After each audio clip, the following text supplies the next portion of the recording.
Hey guys, Danny here. Thank you so much for tuning in on this episode of Danny Brown Talks Phoenix. I had the pleasure of meeting with Keith and Patty Shanks, the owners of Rott Grapes, which is a local wine and beer bar here in Phoenix. They're actually opening up a second location in Roosevelt District as well. And I learned a lot about beer and wine and what it takes to be an entrepreneur in the restaurant business here in Phoenix. I hope you guys enjoy it. Thanks so much.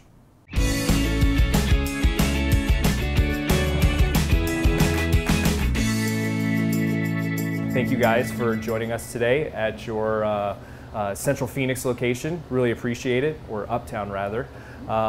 So why don't you tell me a little bit about how you guys got started and why you started a wine bar. Well, Keith and I have been in the corporate world for many, many years. I mean, probably a little bit longer for him in terms of, you know, he's a former military officer, so you know, always answering to somebody. And and also, you know, building companies and building up their repertoire and their brand. So we found that we were ready to take that on for ourselves and basically start investing in ourselves instead of other people's products. So there's got to be a sense of freedom that comes with doing that. And, you know, definitely a little control, you know. Yeah. There's that. But no, I think we went down this path about 8 years ago when we were in Italy on our honeymoon, and we said it'd be great someday just to have our own wine and beer bar, or wine bar of some sort, more of a bistro style than anything else. And you know, it's one thing to say it, it's another thing to do it, and we just said let's go do it now. And pretty simple. I mean, I've been doing startup companies for about 15 years, as Patty mentioned, sometimes for other people, but for the most part, when you can do it on your own, build your own business. We've done a couple now, and hopefully we can do 6 by 2024. You'd be the next Fox restaurant concept? Yeah, probably nothing like Mr. Sam Fox, but he's a phenomenal leader. He's a great entrepreneur. The same thing would apply to the upper groups as well. But you know, we're excited about what we're doing right now, and that's the whole point of, you know, this Rott Grapes brand. Every day is a day of pivot and strategy. Every day is a day that you wake up and you go, what do we need to do now to be successful? It's when you become complacent is when you fail.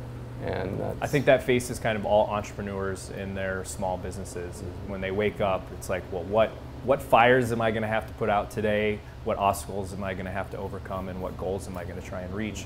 Why don't you guys tell me a little bit about some of those goals and kind of what inspired you to start a wine bar, and why did you call it Rott Grapes? well, and that therein lies, you know, what we just talked about, but also, you know, we have passions, and we talked about doing multiple things, not just a bar. And there was a lot of brainstorming, you know, but it kept coming back to, you know, what do we love? You know, what are we into? What is, you know, what, when people meet us, you know, what do they like about us? And when we've been around to different places, where do we see an opportunity to do something and do it better? So that's when we came to the realization that we really wanted to start off with a wine bar. And things have evolved since, but at the same time, that was our starting point. And again, it came back to our passions. You know, we've always loved wine. So whenever, you know, we would go out for dinner, you know, we always wanted to go and find a nice place to go have a glass of wine after or during or something. Mm-hmm. So wine was definitely there. And then there was the whole, you know, we love our dogs. We've been rescuing Rotties for many, many years.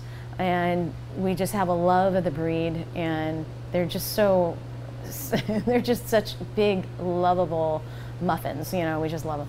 And, you know, we were starting to put all these things together, and that was part of the brainstorming process.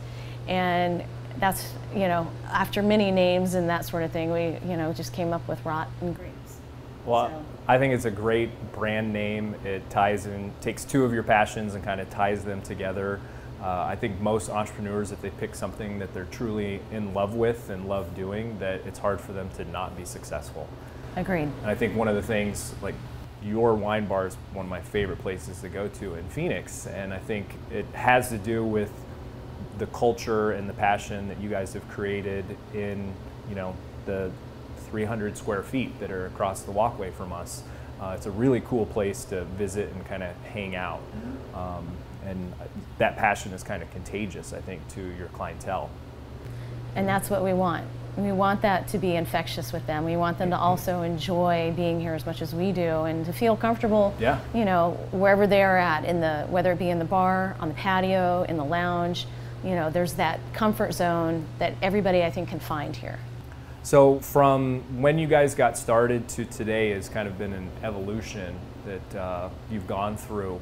Can you kind of talk about where you've been, where you're at now, and kind of where you're headed? Yeah, I mean, that's a big question. It is. You know, what we've been able to identify, this, by the way, this industry is not for the faint of heart by any stretch, okay? It's super competitive. It's very competitive, and it's not just, as a wine bar, honestly, in the state of Arizona, you won't survive only off of wine. You have to have more of an offering, so you have to maximize what you can, either out of your space or out of your licensing, out of your personnel, to help create differentiators.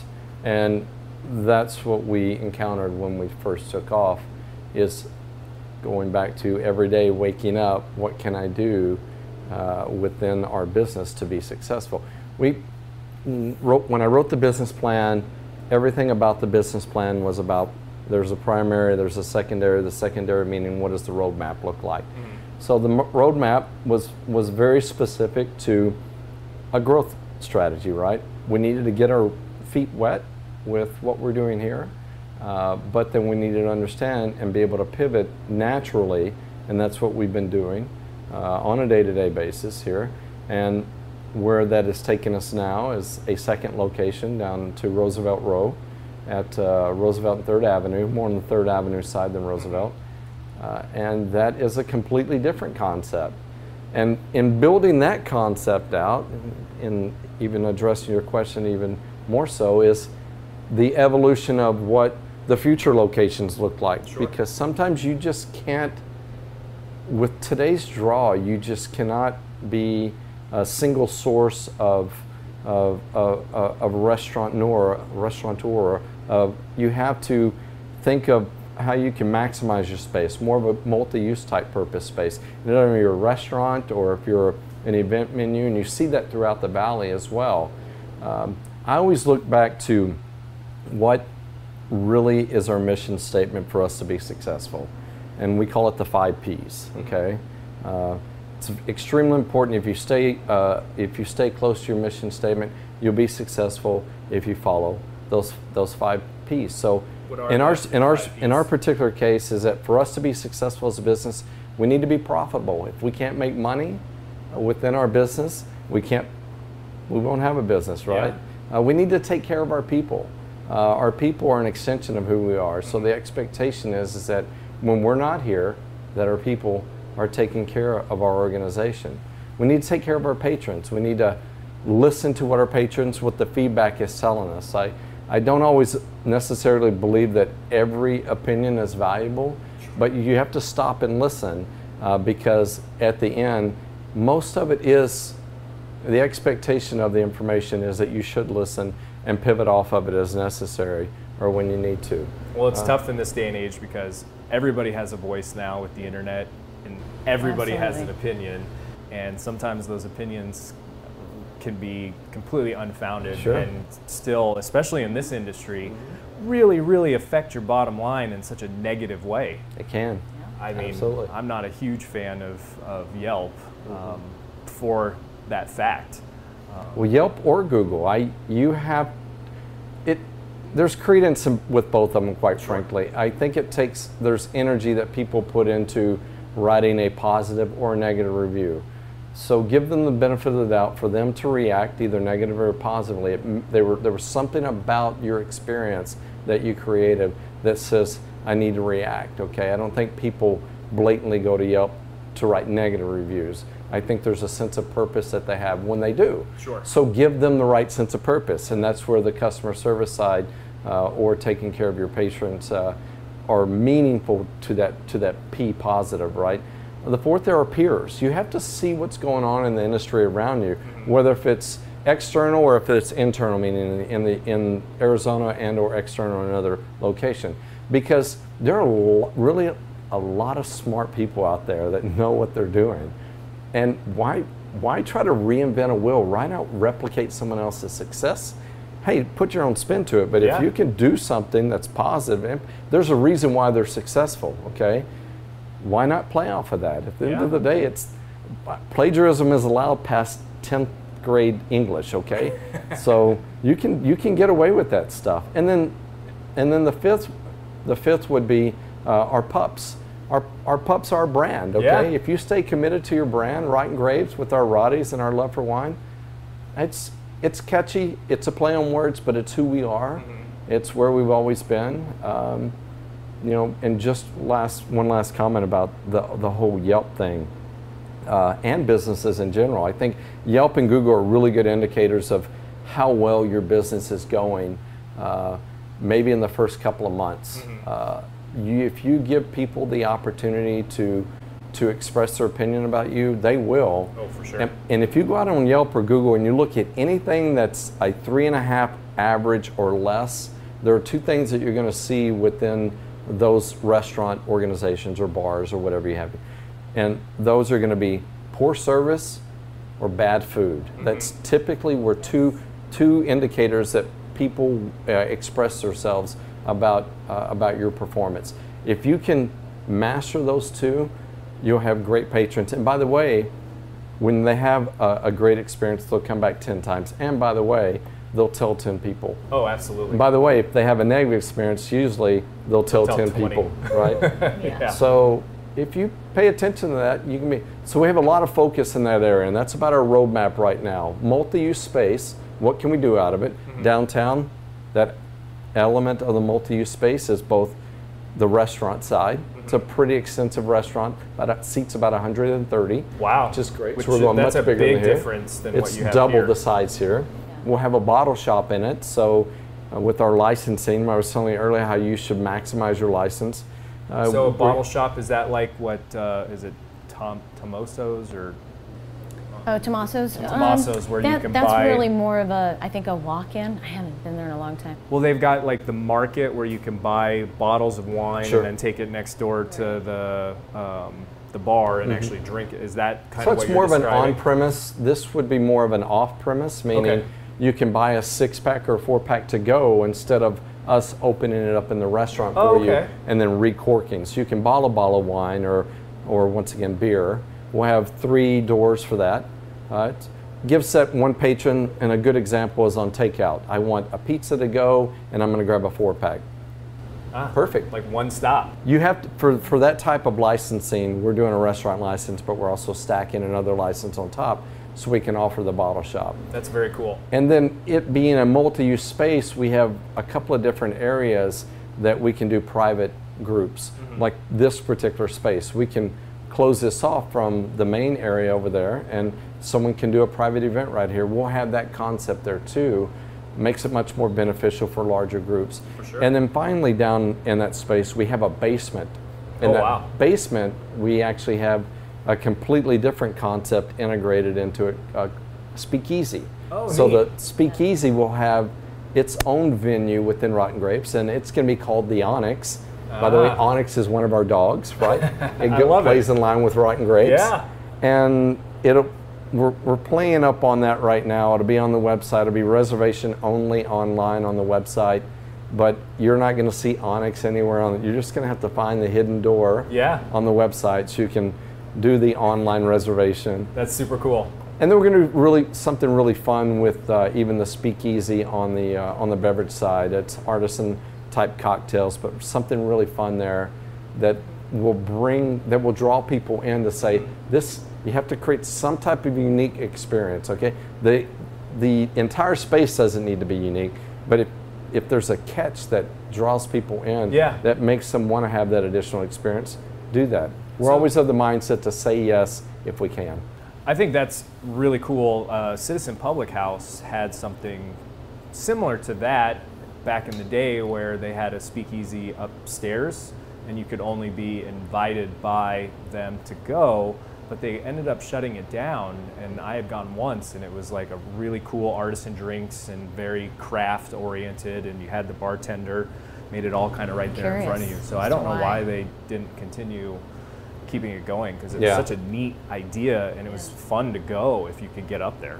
Yeah. So I mean, because it did have that sense of exclusivity to it. Yeah. So which and speakeasy you is kind supposed of to have to. You kind of with those types of venues, you have to kind of create that exclusivity, because people, they want to feel like, hey, you know, not everybody's coming down here. Right. So this is, Maybe they're still on Yelp. Look at the reviews. Yeah. Yeah. You might find two indicators right there. You never know. I do think when it comes to reviews, though, and specifically restaurants, is that you kind of have to give people a little bit of time to figure out and get their groove. Sure. Because, I mean, restaurants, they take a couple of months to figure stuff out, right?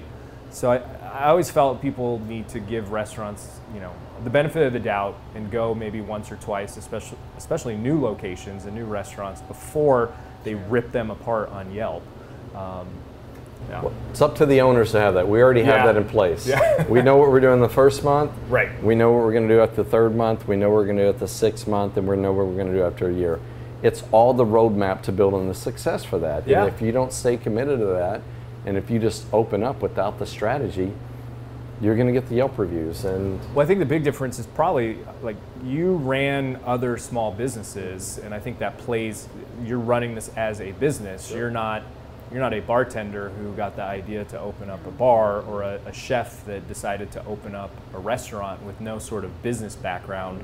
You're running it as an actual business. Sure. And in any new business or any business period, you always want to surround yourself with experts. Absolutely. That know that area that they're going to be in charge of, you know, and that's one of the biggest things that we always have to grasp in terms of, you know, wanting to do it all, because it's our place, this is our baby, you know. We have to say, nope, I'm going to hire this person to come in and do this because they are the expert.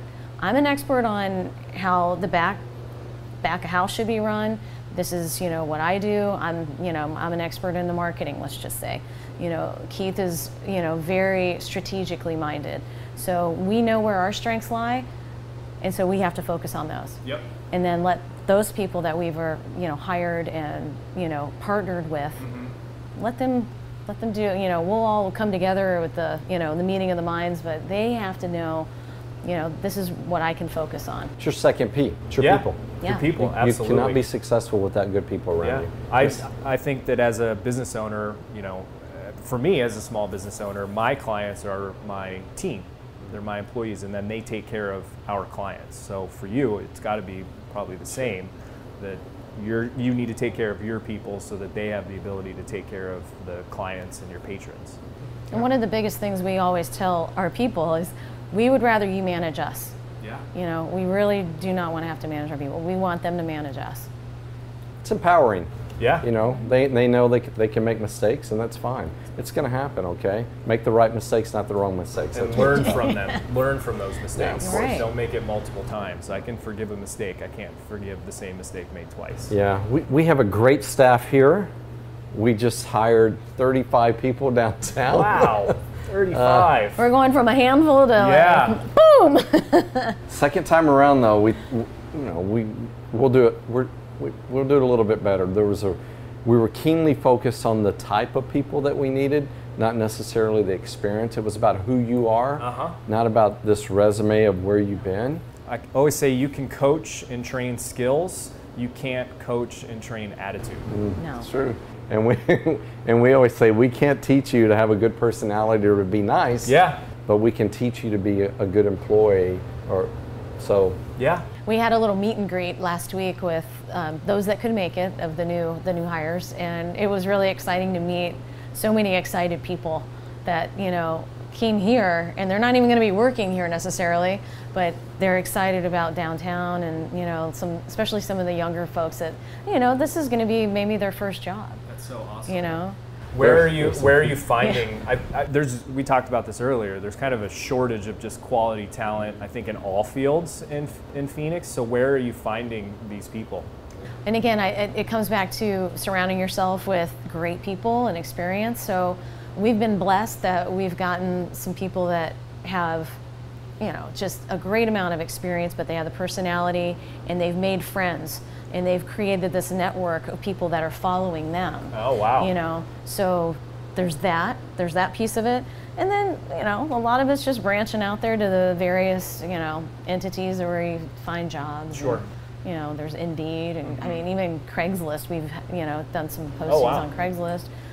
It's interesting where people go look for jobs. It is, really right? is, right? Because you kind of have to get in the mindset too of like, if I were, say, let's say, you know, a line cook, or even, you know, just a server or prep cook, Dishwasher. you know, what's my my technical My media acumen? source, where do I go? Yeah, right? what are they reading, or, you know, are they constantly on their cell phone? Are they getting their news there? Are they following social media? Because you'd be surprised how many people, they don't want anything to do with social media these days. I know. Right? Yeah. So, you know, posting stuff there isn't always the best. You My know. stock in Facebook took a big hit the past couple of days. Sorry. Yeah, that's all right. But, you know, and I tell people too, I'm like, if I didn't have a business to advertise and to run, I probably wouldn't be on Facebook either. It's but exhausting. It's exhausting. It really is.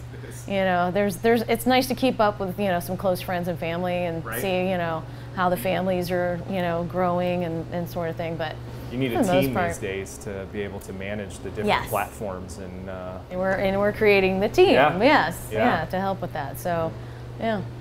So I kind of want to shift gears a little bit and talk a little about where you see kind of Phoenix as a culture and a foodie city. I grew up here, and you never went downtown except for maybe a Phoenix Suns game, and there was nothing to eat.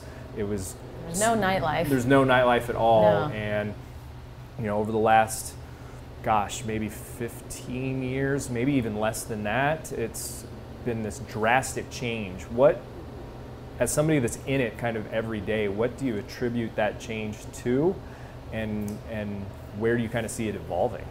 He really keeps up on a lot of the statistics of movement and, you know, what's bringing people here to the city. But I know, you know, Phoenix is growing into one of the top 10. Well, we're the fifth One of the largest fifth city largest right population. now. Yeah. Are we? Yeah. Okay. It's a strategy. Everything's a strategy when it comes to that. Even the city strategy and bringing big business here, right? They're totally focused on that. They give tax benefits, tax cuts to big businesses that'll come here, and where they can position them in the valley. And they're spread out throughout the entire valley. Sure. But Phoenix in particular, I think downtown within the last 7 years has evolved. Obviously, Roosevelt Row, where we're going to be, Yeah. and there's some evolution there. We strategically picked out that location at 3rd Ave and Roosevelt because it sits within a different area of the community that hits both millennial and hits both historical Yeah. in that area. You got a lot of historic homes right in there, but you also have tons of apartment complexes that all have just been recently built on Roosevelt. So, and the college is down there Yeah. as well, so there are tons of businesses in that area. I think the last statistic that I read, there were probably for a lunch crowd within a 3-mile radius, I think it was like 250,000 employees that work within that particular Wow. area. So when you can have that draw, and part of our strategy is, from a menu perspective, is to do lunch, dinner, and brunch. So we want to be able to capture those individuals at lunch, those individuals that are looking for nightlife. We have the speakeasy for a different element of the nightlife. Yeah. The weekenders that want to do brunch. By the way, we want families to come in. We want them to bring their kids. We have a kids menu. Think about in terms of how you can maximize your revenue within your portfolio, so to speak, of your offering, how you can maximize that license, a restaurant license in this particular case. Sure. That says Rotten Grapes is versatile for multiple things. And that's exactly what we've done. And we're doing that at other locations. I'm already looking at number 3 and number 4 right now in the Valley, where we create some uniqueness within that. Yeah. There are a few different restaurants in the Valley that have a concept like ours, or similar to ours, or where we have crossover. It's not going to be completely alike. And much of the Valley is underserved with that concept. So the key is to taking that concept to other parts of the Valley that says, that gets people excited. Yeah. And hopefully you will be, we don't have another recession, but if we ever do, people will still go out. They just go out less often. Sure. But hopefully you'll be on that top 5, that top 7 list They're of a lot more places that I want to selective go to. during that time. We've been fortunate to be one of those locations here. We hear it all the time. And I always say that many people can't be wrong. And honestly, we just do it naturally. We pivoted, we're doing a lot of things, and we're bringing excitement into theirs. But it's about what we do here, how we treat people. We're active owners as well. Yeah. How our staff treats people. How we have good quality of a product, both in terms of the food. Some people don't necessarily know that we have food here, but we have 20 food items. Yeah. Bruschettas, panini, salads, pizzas that do very well. And then our wine selection, we have about 70 wines and about 60 craft beers. I mean, it's across the board. It's the largest selection that I've seen. It used to be more, but then we had to make room for food. Yeah. So. Yeah. We had over 80 at one time, and Wow. believe me, it's really tough to manage. And we still keep telling ourselves we're going to ratchet But when it you down love just a it, little. you know, and Yeah.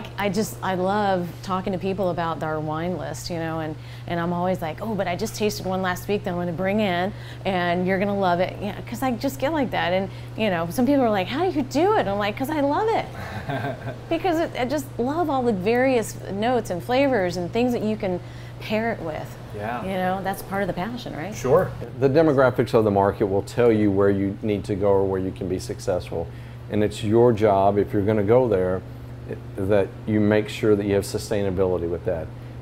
It goes back to what I was sharing with you earlier, is that if you just become that restaurant, I don't think you'll be successful. You've got to have that creativity or that imagination that continues to have people walk in that door on a daily basis for various reasons. And that's what you need.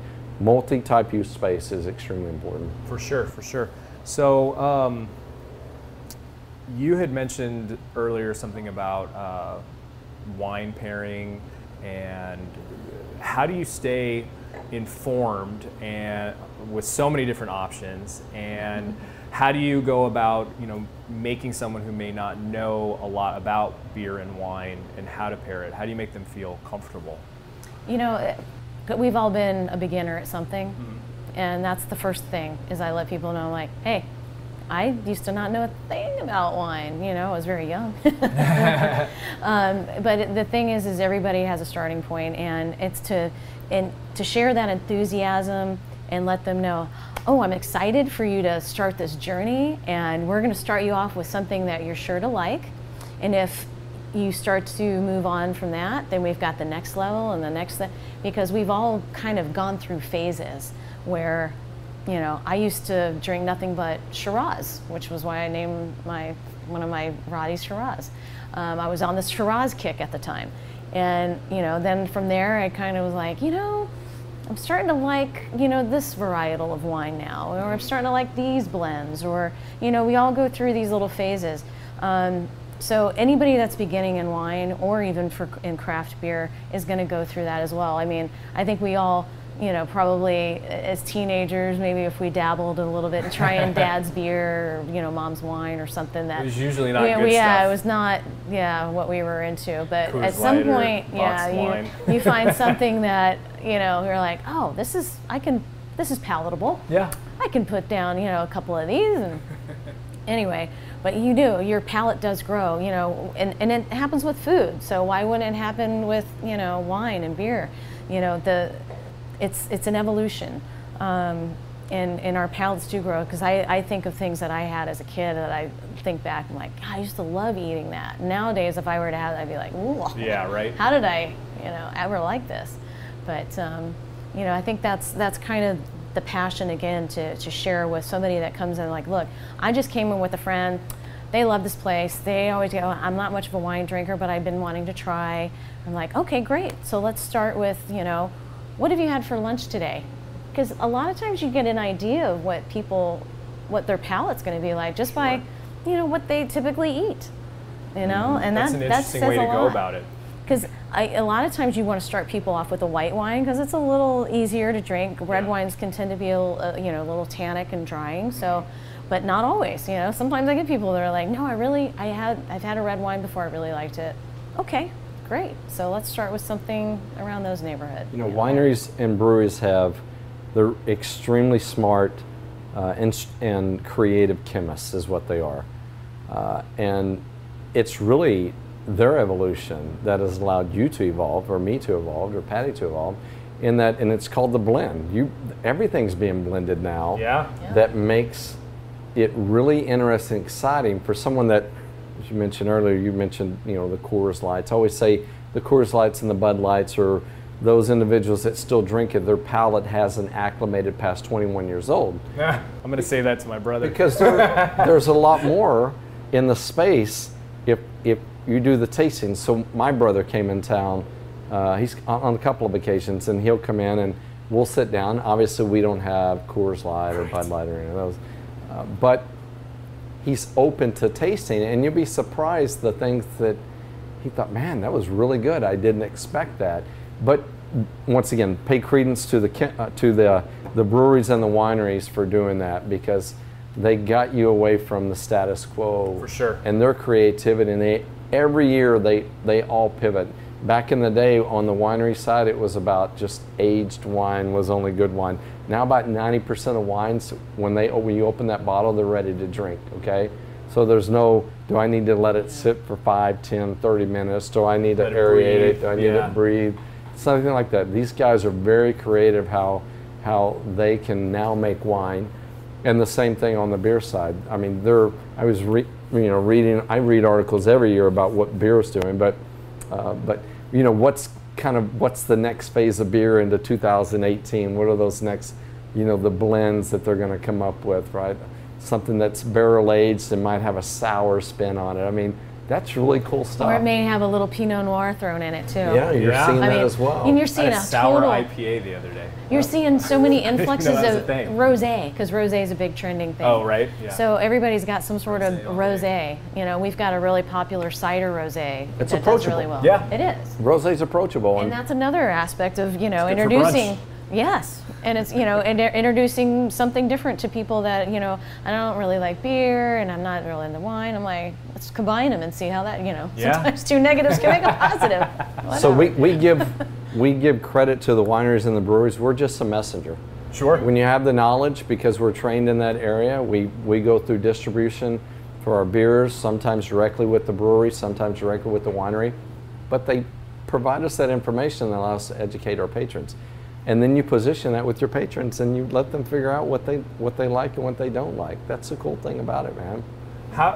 Why do you think that we're at where we're at? Is it through competition in terms of all of the craft breweries now that are out there, all of the different types of wines and the blends? Like, why has this become like culturally accepted, where with our parents, you know, it was just Miller Lite, Bud Light, Coors Light, you know? There's definitely been an expansion in when you talked about foodies. You know, foodies means anything that is served at lunch, dinner, breakfast, whatever. So I have always considered wine to be a side dish, you know, to my dinner, and it goes with the meal. I rarely will just have wine just by itself unless it's after dinner or something, but you know, I typically will want to have it with food. Yeah.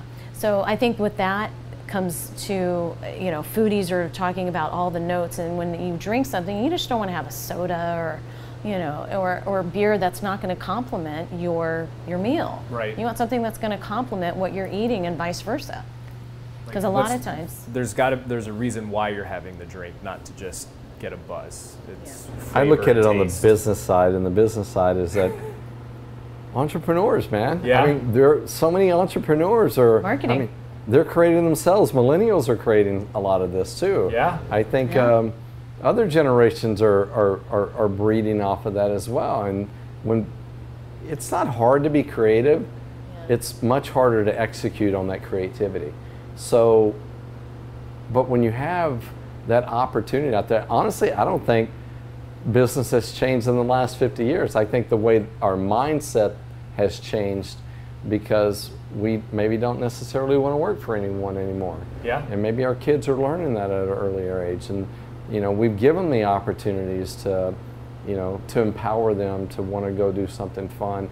go do something that you're attracted to. That you're passionate Yeah, about. you're passionate. Now, sometimes if you're attracted to money, you might not want to be a teacher, because I mean, the reality is that they're typically underpaid. Absolutely, and we feel for that too. I think they're the one person that we count on the most to mentor outside of the home. Yeah. But at the same time, they're underpaid more than anyone else. So you have to have that mindset. Well, what do you want to do then? Great. So how much money do you want to make? Okay, because it really never fits. You kind of have to grow into that at some point where you've accepted, where you are. But the hope is to find something that is both fulfilling and lucrative. Absolutely. Instead of just, you can volunteer. But it all takes time to get there, Absolutely. and that's something too that the generation coming up, like the millennials, they're used to, I want it now, boom, there it is. Right. And because of Instant all of the gratification. technology, the instant gratification is a big deal with their mindset, and unfortunately, they're going to have a lot of disappointments when they start down a career path and it's, hey, I want to do this for a living. Well, I'm still going to have to live with mom and dad probably for a while I'm doing this, and be ready for that. I think we all have the millennial in us, though. I think we all want instant gratification, though. Sure. And and that's part of the success or what we're doing right now. It's because, I was in healthcare software, and these are very long cycles, but you get instant gratification in working here just from a thank you or a Yelp review or I want to come back, this is my favorite spot. I mean, we're all happy about that stuff. Yeah. So I think we all have the millennial in us. Yeah. I don't see the millennials as bad as all. I think I learned from them more than anything else. I think at one point we actually were all millennials. We were in a different era. Sure. So. And I've seen different articles too that are saying that they're more interested in the beer and wine than anybody. I mean, absolutely. The fact that we're going to have cocktails at our downtown location is great for everybody, but at the same time, I think we've definitely got a niche with the millennials that they are very interested in the education and piece of learning about craft beer and wine. So you guys do something that's super unique around the education that I actually just recently learned about, and it's your wine club. Can you talk a little bit about that and how that's very unique, at least as far as I'm concerned, in the marketplace? Again, it's another piece of the strategy. It's how can we get people more involved and keep them, coming on a regular basis. So with our wine club memberships, we not only offer, bottles of the month that they're welcome to just come in and pick up their bag and that be all of it. And there's definitely a value to that. But we offer a kind of a social gathering where we offer education once per month. And we focus on a particular theme or a region or what have you. And it allows people to come and talk with other people that are either at the same level or higher or lower level of knowledge base than they are. And then they get to try different wines, and we have fun while we do it, and we cut up, and we make it a bit of a party. And then they also get benefits for being a wine club member by visiting the bar on a regular basis. So again, it's that whole ROI on your membership.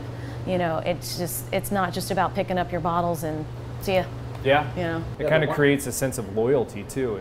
If you're paying into this membership and you're getting all those benefits, and if you're getting a percentage off your tab at the bar, and you're like, well, where do you want to go to grab a drink? Well, let's go to Rotten Grapes because we get such and such off our tab because we're members there. I think it's a really awesome idea.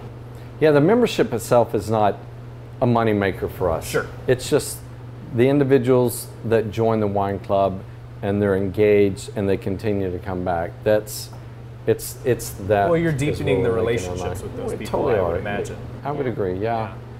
I mean, when we have, a selected group that come 30 to 50 times a year, I mean, that's loyalty to an organization. We have That's honestly, unique. We have some regulars that come 300 times a year here. We love them half to death. And because we're part of their neighborhood.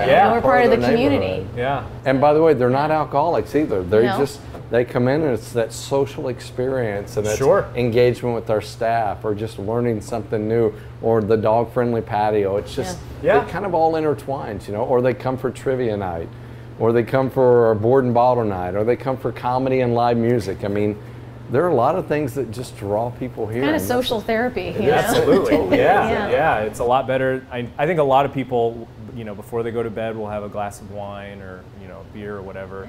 Instead of doing that by yourself, come and, you know, be entertained a little bit and meet some new people. Yeah. Yeah. So, kind of to wrap everything up, what does the future look like for Rotten Grapes? Oh my goodness. You know, obviously we are, you know, we're expanding now, and you know, we have it in mind to expand a little bit more as well. But I think our main objective is to always stay close to it and make sure that that same mission that we started here at Uptown continues through all of them. Yeah, I would agree. I think that's I a think great I kind of mission. leaked it earlier. Yeah. I want to do 6 locations. That's where a my great mind's vision. at. Yeah. If I get there, then great, which I think that I will. You got to Probably have no those more than big, that. hairy, audacious goals. You You got to state them publicly, otherwise, you know, that's people will hold you you accountable. Push the committed Darren to it. Hardy Yeah. too. That's Oh right. yeah. I think, you know, the one thing that really empowers us, I think, ultimately is we love creating opportunity for people. We really do. We love hiring people. We hate firing them. We hate when they quit. Yeah. But we love giving people the opportunity Absolutely. to be successful. And so that mentor side, Patty and I both come from that. I mean, it's just, when someone has that smile on their face and there's something proud and they represent that you built, and then by the way, that they can carry on to how they're evolving in life, we want to be part of who they identify as a mentor. I mean, that's, to me, it's just one of my own interpersonal goals. Yeah. I want to mentor as many people as possible, hopefully positively, not negatively. But that's another reason why when we wake up and I think strategy and what we can do, it's one thing that we really enjoy is employing people and giving them the opportunity to be successful. So, Well, as a patron, I can say that you guys do it in spades. Like, you can tell that you guys genuinely care about Phoenix, about the people who are in your location, your patrons, the people that work for you. It all shows through, and I think that is one of the biggest reasons why you guys have seen the success and hopefully continued success. yes. So real quick, I wanted to just go through some quick wine myths and true or false. One rumor that's out there is all wine gets better with age. Is that true? The longer I hold on to a bottle of wine, the better it will get? You kind of need to do your research on that particular bottle and find out, you know, from some of the experts and the vintners, when was it bottled and how long is it supposed to last? You know, because not all bottles want to keep all of them for 20, 25, Yeah. 50 years, you know. They will go It's- bad. It will. The power of the absolutely. internet is that in most cases, there's a drink by date. Understand what that drink by date is and stay within it. You'll probably enjoy it. Now, if you are going to hold on to a bottle for a little while, is it better to stand it up like this or to lay it on its side? I'm a believer that they should be resting Uh-huh. and still. So, you know, you're finding that more and more bottling is happening with the screw cap too. So you're finding less of the cork, yeah. corking, or you know, this bottle's corked because you know cork is a natural substance and it breathes, and so you're finding less of incidents of corkage. You know, with the cap, so Yeah. that's a good thing. But I you like know, the twist on there, caps. yeah, you know, so do we. I mean, Convenient. it's Ready to like, drink. oh, Yeah. we got another bottle and we got to open. Okay, Yeah, there I mean, it as a is. bartender, you know? it makes- instead yeah. of like, okay, we'll be right. Yeah, right? Okay, one more. Yeah, there are some wines, Yeah. age better. 90% of wines are ready to drink. Ready to go right Yep. then and there. Yeah, because you know the thing is, if it is a corked bottle, it has a potential to dry. So you're going to have a dry cork, and then that means it's rotting and it's breathing like fully. Yeah. So, and you want to keep that oxygen inside. Yeah. So Gotcha. yeah. So does the shape of a wine glass make any sort of difference if it has a stem, doesn't have a stem? I've seen ones that are they all come in different And you'll shapes see that and with beer sizes. glasses, too. Yeah. Does it really matter? And in my opinion, because everybody's got one, it's about how it's delivered onto your palate. There's also something about the thinness or the thickness, as it were, of the glass. We've actually performed, and I've done a taste test with the same wine in different glasses, and it's crazy the difference that I guess a very sensitive palate, maybe, or even just any palate, I think will get from different glassware. It's your level. It's your level of wine knowledge and appreciation. Yeah. I'm of the mindset, as long as you're having a good time, and who cares what glass is in it, right? Does a lot of it have to do with, because a lot of the taste of wine has to do with smell, so does one that... of the sensors, yeah. For me, that's where I'm going to fully enjoy my whichever wine I'm having.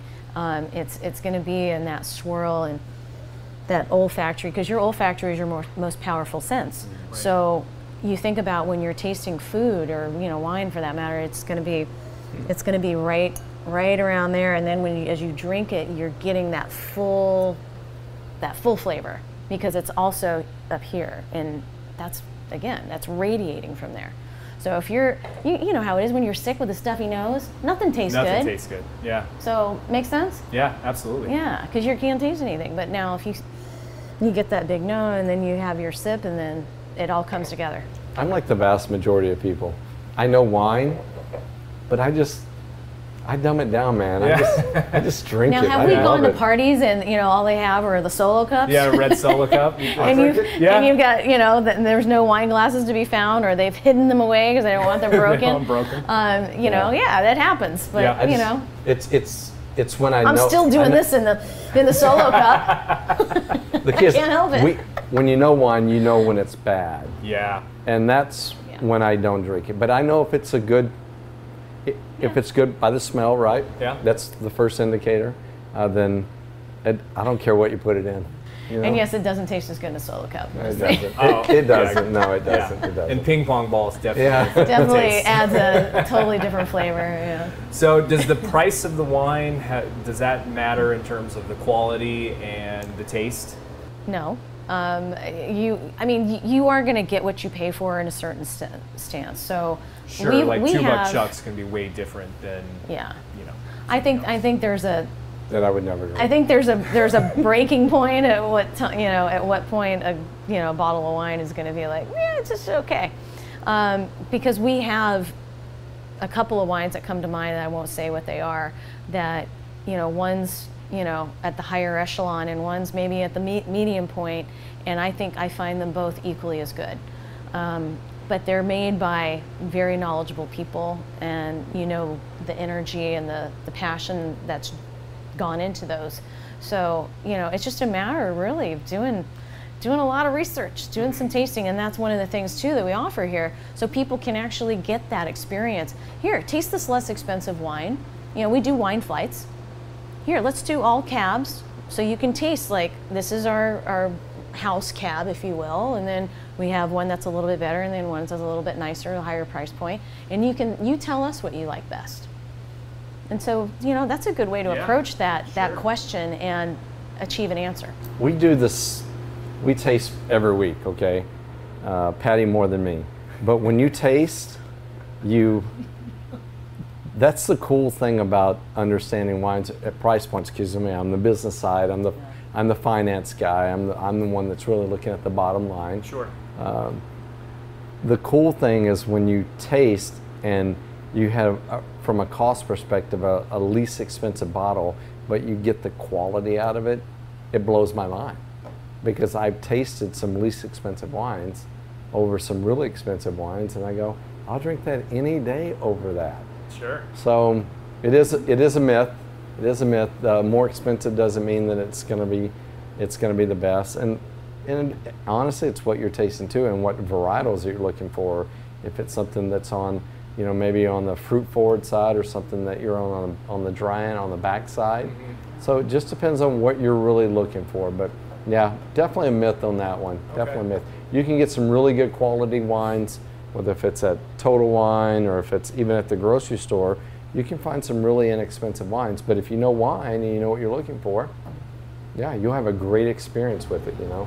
Good to know. Good to know. So wine pairings then, real quick. Do you always have to drink red wine with meat, white wine with fish, red wine with chocolate? What do you drink with cheese? Like, does it?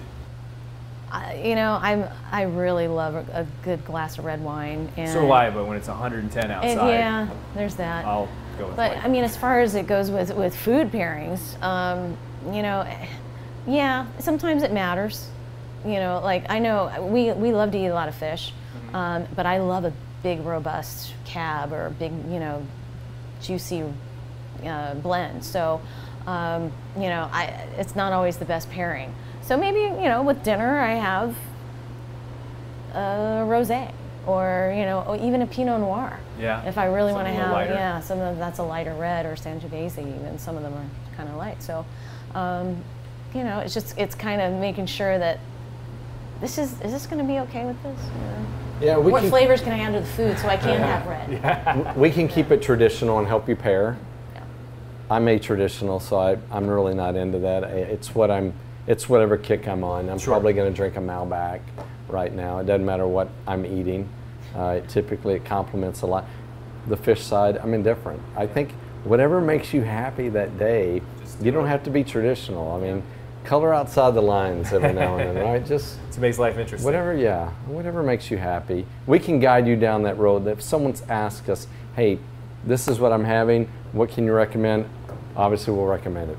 Piece of cake, we know that stuff. So Great, great. So is there anything for our audience that you guys wanted to touch on that we didn't already kind of cover? Anything that they should know about rotten grapes? Put you on the spot. We'll put both locations in our show notes, of course. I'm really excited for the eventual grand opening of your new spot.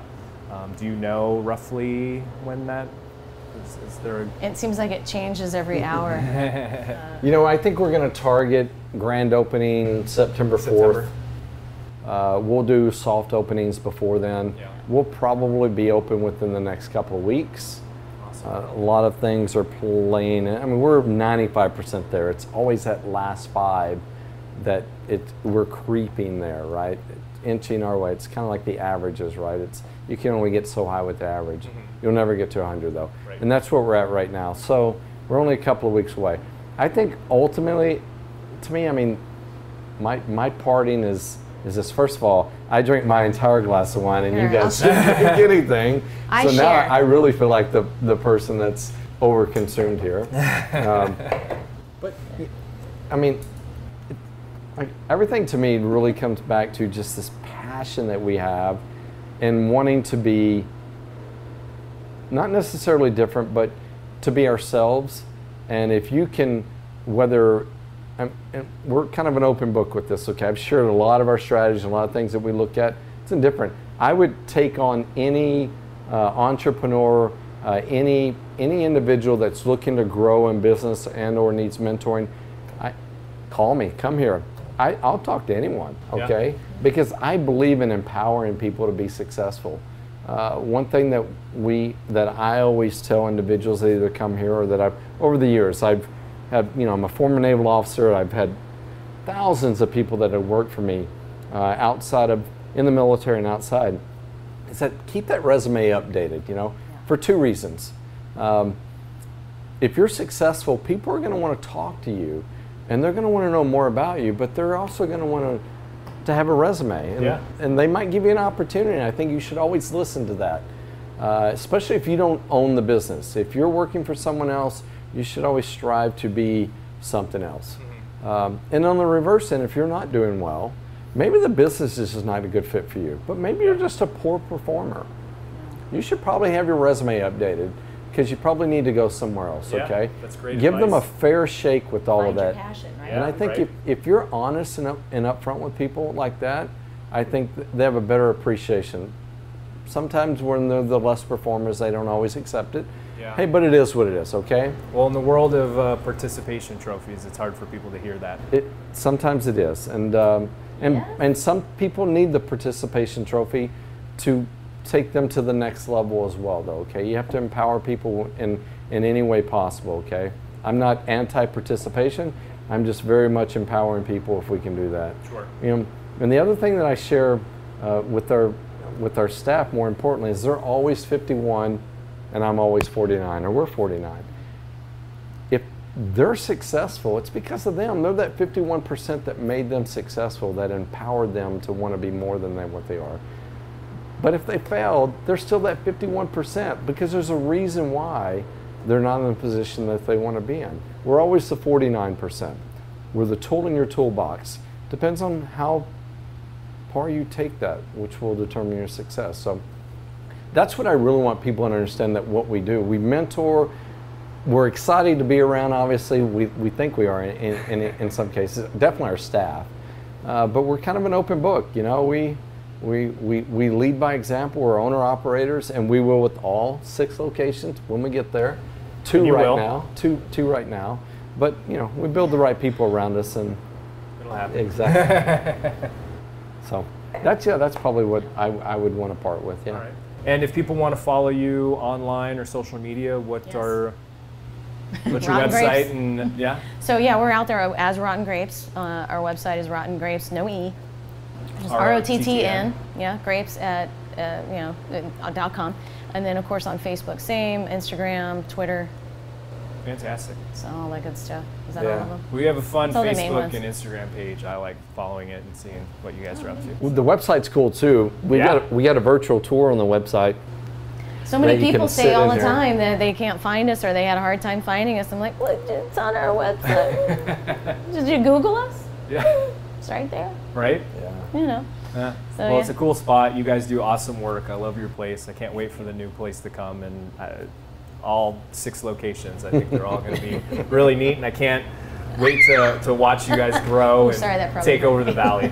Yeah. Here's my asterisk. The disclaimer is the 6th location came from Joe Johnston. If you know Joe's Barbecue down in Chandler, okay. We went to a presentation with Joe and Craig DeMarco, and I can't remember the third person. I apologize. But just listening to those extremely successful entrepreneur, restaurant owners, The peers. The peers, right? You learn a lot from those guys. And we have some of those concepts already built into the 2nd location, just from ideas that they brought to us. And we couldn't say enough about what our peers, what we gained from them in that regard. So. Well, you mentioned earlier not reinventing the wheel, and I think you know, borrowing ideas from people who are super successful is not stealing, and it's not plagiarism. It's just being smart. You know, if they're doing something that works, you know, borrow from that. It's a compliment to them. Yeah, absolutely. It's But put your own to them. spin on it. You know, someone out there that I would badmouth. You know, you get nowhere by doing that in the first place. Right. But you know, incorporate their success into yours, and maybe you can take it to the next level. Yeah. Maybe you have to pivot and do something else. But know that, you know, they had mentors. We've had mentors in the past as well. So it's just bringing it together. That's what will make you successful. You know. Absolutely. You know, check your ego, and focus on, you know, what's A to B, right? Yeah. That's, you know, C's here, right? A to B's here. Get rid of the noise. You'll be successful. Absolutely. Well, thank you guys so much for sitting down with me today. I appreciate you letting us use your lounge and talking to me about your business. Absolutely. And again, all the success in the world. Thank so, you. cheers. Here's to living the dream. Yeah, right. Right.